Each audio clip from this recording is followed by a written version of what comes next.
आज बात करेंगे गन्ने के रस की। गर्मियां हैं और जगह जगह मशीन से गन्ने का रस निकालते हुए देखा जा सकता है। आयुर्वेद में गन्ने के रस को बड़े विस्तार से वर्णित किया गया है और मूत्र रोगों के लिए एक श्रेष्ठ औषधि के रूप में हम इसको लेते हैं। लेकिन किस गन्ने को हमें और किस तरह से प्रयोग करना चाहिए, इसका बहुत अच्छा वर्णन किया है। आयुर्वेद में 21 प्रकार के गन्नों की किस्मों का वर्णन किया गया है।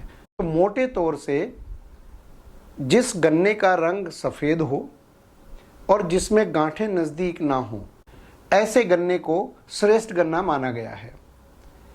आयुर्वेद ये भी कहता है कि गन्ने के मूल वाला जो भाग है वो सर्वश्रेष्ठ भाग है, उसका रस अगर पिया जाता है, या जो मध्य भाग है उसको छीलकर अगर हम उसका रस लेते हैं तो वो भी उतना ही लाभकारी होता है।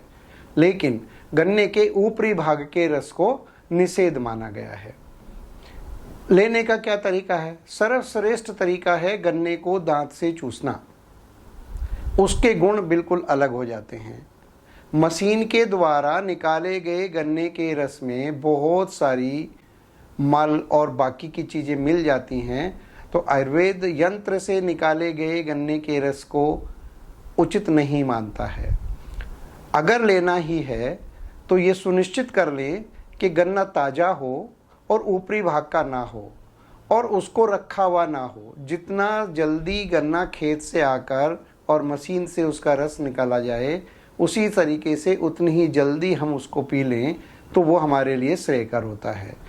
आजकल गन्ने के प्रिजर्वेटिव युक्त रस भी मिलते हैं, तो उनको भी अवॉइड करना है, चूँकि किसी भी प्रकार का कोई भी प्रिजर्वेटिव हमारे लिए नैसर्गिक रूप में अच्छा नहीं होता है। गन्ने का रस मल निस्तारक होता है, गन्ने का रस मूत्रजनक होता है, और गर्मी की वजह से अगर मूत्र संस्थान में कहीं कोई जलन या इस तरीके की व्याधि होती है तो गन्ने के रस से वो बहुत शीघ्र ही ठीक हो जाती है।